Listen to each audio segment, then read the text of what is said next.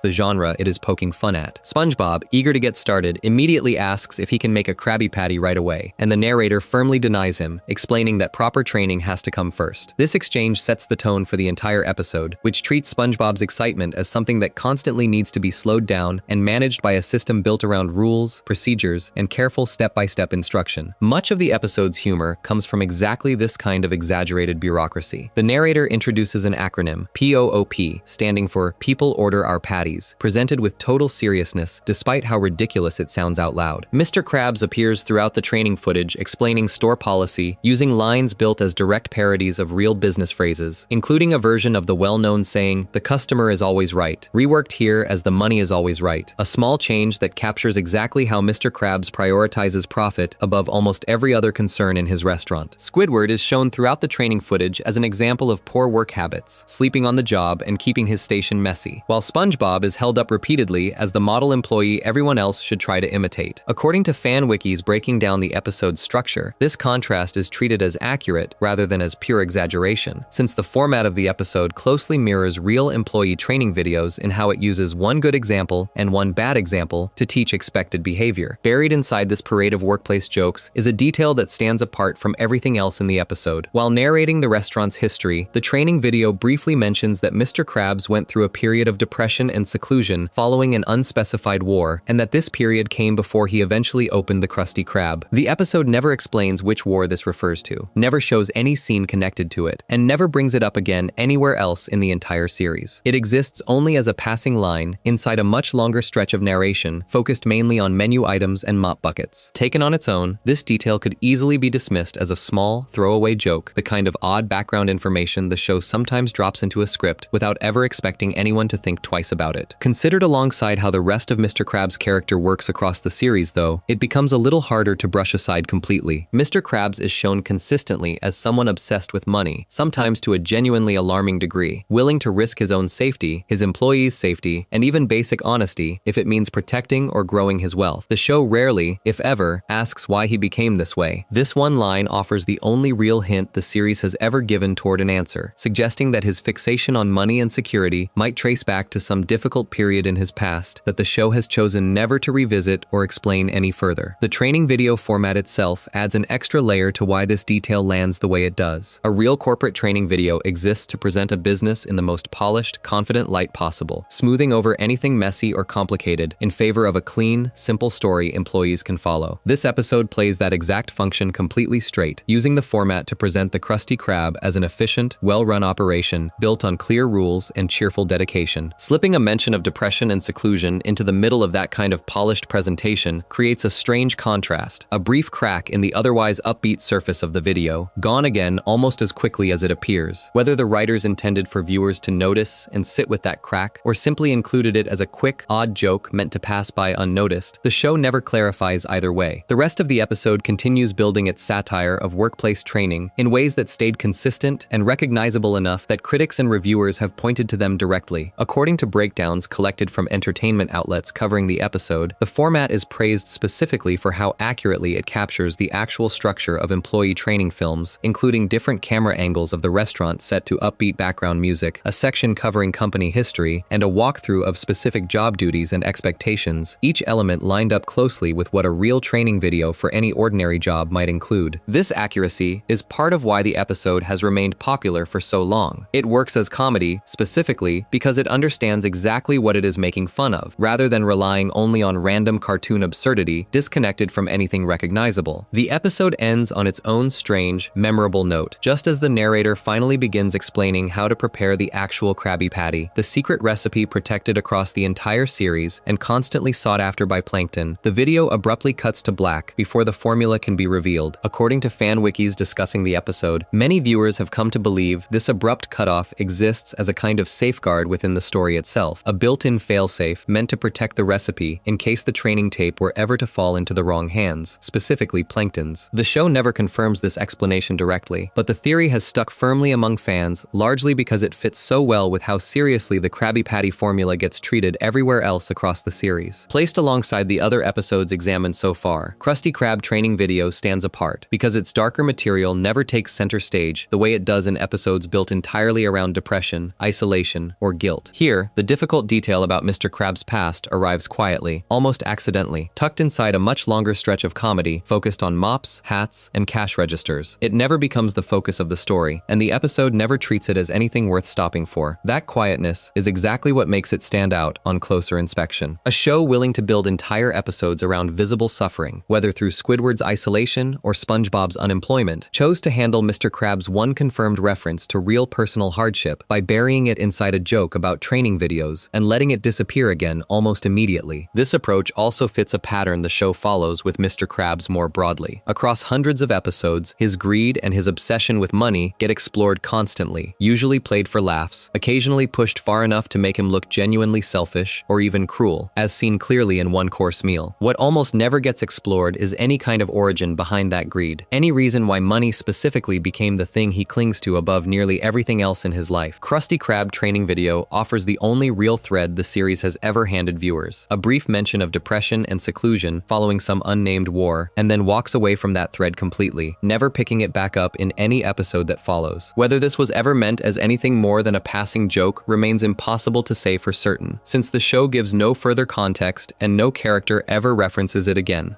What can be said clearly is that the detail exists on screen, spoken plainly by the narrator as an accepted piece of the restaurant's official history, presented with exactly the same flat, matter-of-fact tone used for every other fact in the training video, from menu items to mop procedures. The show places real hardship and mundane trivia side by side, treating both with identical weight, and lets viewers decide for themselves what to make of the gap between them. Before we move on, if you're enjoying this analysis, please consider subscribing. It helps the channel tremendously. A restaurant built on cheerful training videos and upbeat narration turned out to be hiding one quiet line about depression and war inside its own official history. Elsewhere in Bikini Bottom, a very different kind of hidden weight was building, one carried not by a single restaurant owner with a buried past, but by two unlikely parents trying to raise a child neither of them was ever prepared for. Section 8. Rockabye Bivalve, Two Dads, An Abandoned Baby, and Unequal Labor. Rockabye Bivalve aired on March 29, 2002 as part of Season 3, paired in its original broadcast with the episode Crab Borg. On paper, the premise sounds simple and sweet. SpongeBob and Patrick find an abandoned baby scallop on the beach and decide to raise it together. What actually unfolds across the episode ends up saying far more about parenting, fairness, and unequal effort than a short cartoon about two best friends adopting a sea creature would normally be expected to carry. The episode begins with SpongeBob and Patrick spending an ordinary day together, talking and enjoying each other's company the way they usually do. During this conversation, they hear a strange squeaking sound nearby and briefly suspect one another of making the noise. Looking around, they discover the actual source is a small baby scallop sitting alone inside a coral plant, with no parent anywhere nearby and clearly unable to care for itself. According to details recorded across fan wikis covering the episode, the scallop has not yet developed the ability to fly, a detail that matters because scallops in Bikini Bottom are treated across the series as creatures who naturally take to the air once grown, similar to how the show treats birds elsewhere. Without that ability, this particular scallop is left completely helpless and alone, unable to move very far or fend for itself in any meaningful way. SpongeBob and Patrick decide almost immediately, without much discussion, that they will take the abandoned scallop home and raise it themselves. They name the baby Junior and agree to divide the responsibility of caring for him between the two of them, with SpongeBob taking on the role the episode frames as the mother and Patrick taking on the role framed as the father. According to details gathered from fan wikis tracking the episode's original working titles, this story was first considered under the names Spongy Dearest and SpongeBob Mama Pants before the final title was settled on, both of which lean even more directly into the idea of SpongeBob specifically taking on a maternal role within the story. Once the roles are decided, the practical work of caring for Junior begins almost right away. The two of them attempt to feed the baby Scallop using whatever food happens to be available, starting with a full-sized Krabby Patty, an item far too large and inappropriate for an infant to eat safely. When that fails, they try a smaller version, sometimes called a Pipsqueak Patty, followed by a donut, and then a batch of French fries, none of which succeed in satisfying Junior's hunger. Eventually, according to details recorded by fan wikis covering the episode, they discover that feeding him a worm hidden inside an apple finally works, solving the immediate problem of hunger, though the method itself reflects just how unprepared the two of them are for even the most basic parts of caring for an infant. Once Junior is fed, he begins crying for a different reason entirely, and it is Patrick, somewhat surprisingly given how little forethought he generally shows elsewhere in the series, who quickly identifies the problem and fits Junior with a proper diaper. This early moment sets up an expectation the rest of the episode does not follow through on. Patrick's quick recognition of a basic parenting need suggests he might turn out to be more capable at this responsibility than his usual carefree personality would predict. That expectation gets undercut almost immediately once the two of them settle into their agreed roles. From this point forward, SpongeBob takes on nearly the entire burden of caring for Junior directly, spending his days feeding him, entertaining him, cleaning up after him, and managing every practical detail involved in keeping an infant fed, calm, and safe. Patrick, meanwhile, leaves each morning carrying a hat and a briefcase, appearing to head off towards some kind of job, the same way a traditional working parent might be expected to in a typical household structure. SpongeBob, already exhausted from the sheer amount of work involved in caring for Junior essentially by himself, eventually grows curious about exactly what kind of job could possibly be keeping Patrick away for so many hours each day while he handles everything at home without any help at all. Following Patrick to find out, SpongeBob discovers that Patrick's job does not actually exist anywhere outside of his own house. According to details confirmed across fan wikis breaking down the episode's plot, Patrick's briefcase, rather than containing any kind of work materials, is filled entirely with junk food, and his so-called workplace turns out simply to be his own home, where he spends his supposed working hours sitting and watching television rather than doing anything resembling actual labor. The show reinforces exactly how mindless this viewing habit is by revealing what Patrick watches during these hours, a program that consists entirely of the same man repeatedly getting hit on the head with a coconut, described by fan wikis as a program built around a single joke repeated without variation, occasionally changing only in the number of coconuts involved. Discovering this deception pushes SpongeBob past his limit. According to details drawn from fan wikis covering this scene closely, SpongeBob reacts with real anger once he understands that Patrick has spent every single day pretending to work while actually doing nothing more demanding than lounging around and eating snacks, all while SpongeBob has been handling every part of caring for their child completely on his own. SpongeBob confronts Patrick directly, making clear exactly how exhausted and overworked he has become, and demanding that Patrick finally start contributing his fair share to raising Junior, rather than continuing to disappear each day under false pretenses. Patrick's response to this confrontation does little to ease the tension, since he reacts to SpongeBob's frustration with a dismissive attitude rather than any real acknowledgement of how unfair the arrangement has been. This confrontation sits at the center of what makes Rockabye Bivalve worth examining closely within a look at the show's deepest episodes. On its surface, the story looks like a lighthearted, silly adventure built around two best friends adopting a baby sea creature and stumbling through the basics of parenting together. Underneath that surface, the episode ends up depicting something closer to a real and specific kind of domestic imbalance, where one partner takes on nearly all of the exhausting, constant, unglamorous work involved in raising a child, while the other partner claims to be contributing equally while actually doing nothing at all. SpongeBob's frustration by the time he confronts Patrick does not come across as an exaggerated cartoon overreaction. It reads as the accumulated exhaustion of someone who has been carrying a full workload alone while believing, until this exact moment, that the load was actually being shared. The episode has drawn specific attention from writers and critics interested in how gender roles get portrayed inside children's media, particularly because of how SpongeBob and Patrick, both characters coded as male throughout the series, end up filling roles the episode itself directly labels as mother and father. According to an essay published through USC Scalar, an academic platform hosting scholarly writing, the episode presents a genuinely interesting and somewhat contradictory picture of gender roles in parenting. SpongeBob, who across the wider series is generally shown as a more gentle, sensitive character without many of the traditionally masculine traits often expected of a lead male character, ends up taking on the nurturing, caretaking role almost automatically, picking up Junior and recognizing him as an infant in need of care before Patrick even reacts to the situation. Patrick, despite this, turns out to understand certain basic parenting needs, such as recognizing Junior needs a diaper, faster than SpongeBob does in that particular moment, only for that early competence to disappear almost entirely once the story shifts into showing him avoiding real responsibility for the rest of the episode. That same essay points out a detail worth sitting with directly, noting that the episode briefly acknowledges Patrick's early insight about the diaper, only to immediately undercut it with a joke suggesting Patrick understands diapers well simply because he wears one himself, a joke that pulls attention away from any real competence Patrick briefly displayed and redirects it back towards simple comedy instead. This pattern, where a moment of genuine insight gets quickly buried under a joke rather than developed any further, appears elsewhere throughout the episode as well, reflecting how the show generally prioritizes humor over any sustained exploration of the more serious themes quietly present underneath its plot. Beyond the specific gender role questions raised by academic writing on the episode, Rockabye Bivalve also touches on a theme, connecting it to earlier sections in this look at the show's deepest episodes, the idea of abandonment. Junior begins the story with no parents of his own, left alone and helpless with seemingly nobody looking for him or planning to return. This detail is never explained any further within the episode itself. No character ever wonders out loud what happened to Junior's real parents, whether they are still alive somewhere, or why exactly he ended up alone in a coral plant with no one nearby. The story simply accepts his abandonment as a starting point and moves forward from there, treating SpongeBob and Patrick's decision to raise him as the clear and obvious solution without dwelling on the circumstances that made that solution necessary in the first place. This quiet, unexplored detail sits underneath the entire episode the same way Mr. Krabs' brief mention of depression and war sits underneath Krusty Krab training video. Neither detail becomes the focus of its episode. Neither gets explained, resolved, or ever mentioned again anywhere else across the series. Both exist simply as small, unaddressed pieces of backstory that the show introduces briefly before moving directly into its main comedic plot, leaving viewers who notice these details to wonder about them without ever receiving any further explanation. By the end of the episode, the specific conflict between SpongeBob and Patrick over unequal effort does not receive a clearly resolved ending the way many other SpongeBob conflicts typically do. The episode does not show Patrick apologizing directly or committing clearly to doing his fair share going forward. It simply moves through its remaining scenes and closes out without circling back to fully settle the disagreement it raised. This lack of a clean resolution leaves the imbalance between the two of them hanging in the air rather than neatly wrapped up, an unusual choice for an episode that otherwise plays almost entirely as lighthearted, family-friendly comedy from beginning to end. Rockabye Bivalve was ranked 10th during a fan-voted event called SpongeBob's Top 100, held across the United Kingdom and Ireland from June 4th through June 8th, 2012, placing it well ahead of many other episodes from the same era in terms of overall fan affection. This high ranking suggests that most viewers who voted for it responded primarily to its charm, its humor, and the sincere bond it shows between SpongeBob and Patrick, rather than to the quieter tension over unequal labor sitting underneath that charm. Very few episodes manage to combine such broad, lasting popularity with subject matter academic writers would later use as a genuine case study for discussing gender roles and fairness inside caretaking relationships. And Rockabye Bivalve remains one of the clearer examples of the show doing exactly that without ever seeming to draw much attention to it at the time. Before we move on, if you're enjoying this analysis, please consider subscribing. It helps the channel tremendously. An abandoned baby scallop, an uneven split of parenting duties, and a disagreement that never quite gets resolved make up one quiet corner of Bikini Bottom's family life. A very different kind of family disruption was still ahead elsewhere in town, one built not around raising something small and helpless, but around an entire city convincing itself, almost overnight, that something small and harmless had suddenly become a deadly threat worth burning the streets down over. Section 9. Wormy, How a Butterfly Burned Down a City. Wormy aired on May 5, 2000, as part of Season 2, paired in its original broadcast with the episode Patty Hype. The premise starts out about as gentle as anything the show has ever produced. Sandy Cheeks prepares to leave Bikini Bottom for a short trip and asks SpongeBob and Patrick to look after her pets while she is away, including a small, harmless caterpillar she calls Wormy. What begins as a simple favor between friends spirals, over the course of just one episode, into a citywide panic involving destroyed buildings, fires, and a population convinced they are under attack from a genuine monster, all triggered by a creature that never posed any real danger to anyone at all. The episode opens inside Sandy's tree dome, the oxygen-filled glass dome where she keeps her collection of land animals safe underwater. SpongeBob and Patrick arrive filled with excitement about the responsibility Sandy has placed on them, treating the job of watching her pets as something important and exciting rather than as a simple, low-pressure favor. Among the animals Sandy asks them to care for, Wormy stands out as her clear favorite, a small green caterpillar she treats with obvious affection. SpongeBob and Patrick take an immediate liking to Wormy as well, spending time with him and clearly growing fond of the little creature during the short time Sandy is away. Wormy's role in the episode changes over overnight, quite literally, once he undergoes a completely natural process that any caterpillar eventually goes through. During the night, while SpongeBob and Patrick are not watching him closely, Wormy goes through metamorphosis, the biological process where a caterpillar transforms into a butterfly. According to details recorded on fan wikis covering the episode, real-world monarch butterflies typically spend somewhere between 10 and 15 days completing this transformation inside their protective covering, though the episode compresses this natural process down into a single night for the sake of moving the story forward quickly. When SpongeBob and Patrick return the following morning to check on their friend, they find a beautiful monarch butterfly waiting for them instead of the small green caterpillar they had grown used to seeing. Rather than recognizing this butterfly as a natural next stage of the same creature they had been caring for, SpongeBob and Patrick have no understanding at all of how metamorphosis works, since neither of them has any real experience with land animals or their life cycles. Confused and uncertain about what they are looking at, they lean in close to get a better look at the new arrival. What happens next stands as one of the most talked about visual choices in the entire series. Rather than showing an ordinary, friendly-looking butterfly, the show cuts to an extreme close-up using real, live-action footage of an actual horsefly, an insect with a much more unsettling appearance than a typical butterfly, complete with buzzing sound effects recorded from a real insect rather than any kind of cartoon noise. According to entertainment writing covering this specific choice, this jarring switch from smooth cartoon animation to sharp, realistic insect footage has remained one of the most memorable and effective uses of fear across the entire series, precisely because it breaks so completely from the visual style the rest of the show relies on. Terrified by what they believe they are looking at, SpongeBob and Patrick immediately conclude that some kind of monster has eaten Wormy and taken his place inside the enclosure. Rather than staying to investigate any further, they panic and flee the tree dome entirely, leaving behind their underwear in their rush to escape, a detail meant purely as a quick comedic touch inside an otherwise increasingly tense sequence. Believing they need to warn others about the danger, they rush toward the Krusty Krab to alert Mr. Krabs and Squidward, who happen to be in the middle of a photograph session at the time, since Mr. Krabs is posing proudly with the very first dollar he ever earned at the restaurant. When SpongeBob and Patrick arrive and explain what they believe they saw, Mr. Krabs and Squidward respond with skepticism rather than fear, assuming the two of them are simply overreacting to something harmless. To settle the matter, the group decides to look at the creature directly rather than take SpongeBob and Patrick's word for it. The moment they get a close look at the same insect footage that had already frightened SpongeBob and Patrick, Mr. Krabs and Squidward react with equally instant terror, abandoning their skepticism completely and joining the other two in fleeing the scene. This shift matters because it shows the fear is not limited to two characters known for overreacting to things. Even Mr. Krabs and Squidward, characters generally shown as more grounded and less prone to panic, are convinced within seconds simply by seeing the same close-up footage everyone else already saw. From this point forward, the fear spreads rapidly beyond just the small group of characters who actually witnessed the butterfly directly. According to an academic essay published through the writing platform 123helpme, examining this exact episode, the events that follow closely resemble a real psychological pattern known as mass hysteria, a situation where a large group of people become caught up in shared fear or false belief, often without any of them personally confirming whether the danger is real. That essay explains that mass hysteria tends to spread specifically because people trust and copy the emotional reactions of those around them, absorbing fear from others even without direct evidence of their own, and that this pattern shows up across real history as well as in fiction. The essay points directly to Wormy as a clear fictional example of exactly this process, noting that the residents of Bikini Bottom become swept up in escalating panic almost entirely because everyone around them appears frightened rather than because anyone has actually confirmed a real threat exists. Once word spreads through the city that some kind of monster is loose, the citizens of Bikini Bottom do not simply hide indoors and wait for information. According to details drawn from fan wikis and entertainment writing covering the episode's climax, the population reacts by setting fires and destroying buildings across the city in a wave of panic-driven destruction, a chain of events one source directly compares in scale and intensity to the Great Fire of London, a real historical disaster where a large portion of an entire city burned to the ground. Citizens run wildly through the streets, ransacking businesses and behaving as though their lives are in immediate danger, all triggered by a creature that has done nothing more than flutter peacefully through the air on its way out of the tree dome where it was born. This destruction continues escalating until Sandy finally returns home from her trip and discovers the chaos that has taken over the entire city in her absence. Realizing quickly what her neighbors have mistaken her butterfly for, Sandy steps in to resolve the situation, and her return marks the point where the panic finally begins to settle. According to details recorded across fan wikis covering the episode's resolution, it is only once Sandy explains the truth that the terrifying monster monster everyone believed they were fleeing was never anything more than her own harmless pet completing an entirely natural transformation, that the citywide terror finally comes to an end. What makes Wormy worth examining closely within a look at the show's deepest episodes is not simply its use of genuinely frightening imagery, memorable as that imagery has remained for viewers who grew up watching the show. It is the way the episode builds an entire, believable picture of how quickly fear can spread through a community once it starts moving, completely disconnected from whether the original threat driving that fear was ever real to begin with. Not one single character throughout the entire episode stops to ask a simple, obvious question, whether the creature they are looking at has actually hurt anyone or shown any real sign of aggression before deciding it must be destroyed or fled from entirely. The fear moves faster than any investigation ever could, and by the time anyone finally does slow down long enough to get real answers, an enormous amount of damage has already been done across the whole city. Reactions to the episode's frightening visuals have remained strong enough, even decades after it first aired, that entertainment outlets covering the show's history continue to single it out specifically. According to an article published by the outlet CBR discussing the scariest moments across the entire series, Wormy is named directly as the single scariest episode SpongeBob SquarePants has ever produced, with particular attention paid to how unsettling the real insect footage remains even now, described in that same article as content that many viewers found legitimately terrifying rather than simply funny or exaggerated. That same article points out something worth noting directly, that many longtime viewers of the show ended up reacting to the footage with the exact same fear the Bikini Bottom characters show on screen, meaning the episode succeeded so completely at recreating irrational panic that it managed to spread a small, harmless version of that same panic to real audiences sitting safely on the other side of the television. According to details gathered from TV Trope's coverage of the episode, this reaction was significant enough that Wormy, alongside its paired episode Patty Hype, ended up banned from broadcast in certain countries, a decision reportedly made specifically to avoid frightening young children who might not be able to separate the unsettling live-action insect footage from the ordinary cartoon animation surrounding it. This level of real-world caution, taken around a single episode, places Wormy among a very small group of entries across the entire series serious enough in terms of its potential to genuinely frighten its target audience to face actual restrictions on where and how it could be shown. Looking back at the episode as a whole, its lasting reputation rests almost entirely on how effectively it captures two very different kinds of fear happening at the same time. On one level, there is the simple, immediate fear built around the unsettling insect footage itself, a purely visual and auditory choice designed to genuinely startle anyone watching, regardless of age. On a deeper level, there is a slower, more thoughtful kind of fear built into the episode's structure, one focused less on jump scares and more on showing exactly how quickly an entire community can convince itself that something harmless represents a genuine, life-threatening danger, simply because enough people around them appear to believe it first. Very few episodes across the show's entire run manage to combine both of these approaches inside a single half hour, and even fewer manage to do it using a creature as gentle and ordinary as a butterfly, completing one of the most natural processes found anywhere in nature. Before we move on, if you're enjoying this analysis, please consider subscribing. It helps the channel tremendously. By the time Sandy finally clears up the misunderstanding, the city has already paid a steep price for a threat that was never real in the first place, and nothing in the episode suggests the citizens of Bikini Bottom walk away from the experience having learned anything that might stop the exact same kind of panic from happening again under slightly different circumstances. A butterfly triggered enough fear to burn down parts of an entire city built on nothing more than appearances and assumption. A very different kind of collapse was still waiting elsewhere in Bikini Bottom, one built not around sudden panic, but around a business owner slowly discovering that selling away everything he built for a comfortable payout left him with far less than he ever expected to have left over. Section 10. Selling out. What's left when you sell the thing you built? Selling Out aired on September 23, 2005, as part of Season 4, paired in its original broadcast with the episode Funny Pants. Across the entire series, Mr. Krabs is defined almost entirely by his devotion to money, chasing it in nearly every episode he appears in, often at the expense of his own safety, his employees, or basic honesty. Selling Out takes that lifelong devotion and tests it directly, giving Mr. Krabs the exact outcome his greed has always seemed to be building toward: a large payout and complete freedom from work, and then showing exactly what happens once he actually gets it. The episode begins with Mr. Krabs making a decision that seems, on the surface, like the natural endpoint of everything he has spent the series working toward. He decides to retire, selling the Krusty Krab to a large corporation in exchange for a substantial financial settlement. The businessman handling the purchase is a character named Howard Blandy, described across fan wikis covering the episode as a caricature closely modeled on the real businessman Donald Trump, based on similarities in his voice and his appearance, including a noticeably artificial-looking toupee. Blandy offers Mr. Krabs an enormous amount amount of money in exchange for full ownership of the restaurant, and Mr. Krabs, faced with more wealth than he has likely ever held at once, accepts the deal without much hesitation. At first, retirement brings Mr. Krabs exactly the kind of relief he seems to have always wanted. He is finally free from the daily stress of running a business, free from worrying about expenses, and free to spend his time however he pleases, with more money in hand than he could reasonably need. According to details recorded across fan wikis covering the episode, this stretch of freedom lets him do everything he has ever wanted to do, compressed into a single afternoon of pure leisure. He introduces a song during this stretch called Cha-Ching, celebrating his newfound wealth and freedom, with visible excitement, at one point shown with exaggerated heart-shaped eyes, reflecting just how thrilled he feels about his situation in this moment. That excitement does not last very long at all. Once Mr. Krabs works his way through everything he ever imagined doing with his time and money, boredom sets in almost immediately. Having spent decades of his life defined entirely by the daily routine of running a restaurant, he finds himself with no clear sense of what to do once that routine disappears completely. According to details drawn from an opinion piece published in the Pitt News, a student newspaper examining economic themes across the series, this stretch of the episode captures something genuine about identity built too closely around work, showing a character who spent years complaining about his job, discovering that removing the job entirely leaves behind an uncomfortable emptiness rather than any lasting sense of peace. Rather than staying retired and searching for some other way to fill his time, Mr. Krabs makes a choice that says a great deal about how tightly his sense of purpose remains tied to his old restaurant specifically. He returns to the Krusty Krab, not as its owner anymore, but as an ordinary employee, taking a low-level position, working as a busboy under the very corporation that now owns the place he spent his entire life building. This decision on its own reveals something important. Mr. Krabs is not simply looking for any job to fight off boredom. He specifically returns to the one place that has always defined his sense of identity, even if it means accepting a far smaller role than the one he held there before. What Mr. Krabs finds once he steps back inside the Krusty Krab is nothing like the restaurant he sold. Under the new corporate ownership, the restaurant has been renamed Krabby O'Mondays and completely reworked into something closer to a large chain restaurant than the small, personal business it used to be. According to breakdowns collected from fan wikis and entertainment coverage of the episode, the Krabby Patties themselves are no longer prepared the way they always had been. Instead, they are produced on an automated conveyor belt system as a gray, tasteless substance that only resembles a real patty because it has been sprayed with paint matching the original food's usual colors. The genuine food that once defined the restaurant's entire reputation has been replaced with something manufactured to look correct without actually being correct in any meaningful way. SpongeBob and Squidward, still working at the restaurant under its new ownership, are shown struggling with these changes in very different ways. Squidward, who has never particularly enjoyed his job under any set of circumstances, finds the new corporate uniforms and procedures especially irritating, adding one more layer of frustration on top of a job he already disliked before any of these changes took place. SpongeBob, by contrast, appears more troubled by the loss of genuine quality and care that used to define the food he took pride in making, expressing frustration to Mr. Krabs directly once Mr. Krabs returns and starts working alongside him again. The moment Mr. Krabs discovers exactly what has happened to the food itself becomes the turning point of the episode. Seeing firsthand that the patties are nothing more than gray, artificially colored sludge rather than real food, he reacts with genuine anger, a response that stands out given how easily he accepted the sale of his restaurant just a short time earlier. According to details recorded across fan wikis covering this scene, Mr. Krabs' frustration builds until he goes on what is sometimes described as an anger montage, smashing television sets, computers, and the machine responsible for producing the fake patties, physically attacking the very systems that replace the honest cooking his restaurant used to be built around. This anger eventually leads him directly to a confrontation with Howard Blandy himself. Rather than simply venting his frustration and walking away, Mr. Krabs takes real action to reverse what he set in motion when he sold the restaurant in the first place. According to details gathered from fan wikis outlining the episode's climax, Mr. Krabs disables the automated cash register system entirely, physically jamming it into the same machine producing the fake patty sludge, clogging the entire system, and setting off a chain reaction that eventually causes the machine to overheat, pressurize, and violently explode, destroying much of the restaurant's new corporate setup in the process. Rather than facing serious consequences for this destruction, Mr. Krabs instead uses the chaos as leverage, confronting Blandy directly and ultimately negotiating to buy back full ownership of the Krusty Krab at its original full price. Once the deal is finalized and ownership returns to him, Mr. Krabs restores the restaurant's original name, explaining according to details recorded across fan wikis that reclaiming the Krusty Krab means getting back a feeling of genuine purpose and connection to the business that no amount of money from his brief retirement was ever able to replace. The episode's final scene brings a small, sharp piece of humor to close out the story, one that reveals something honest about Mr. Krabs, even after everything he has just been through.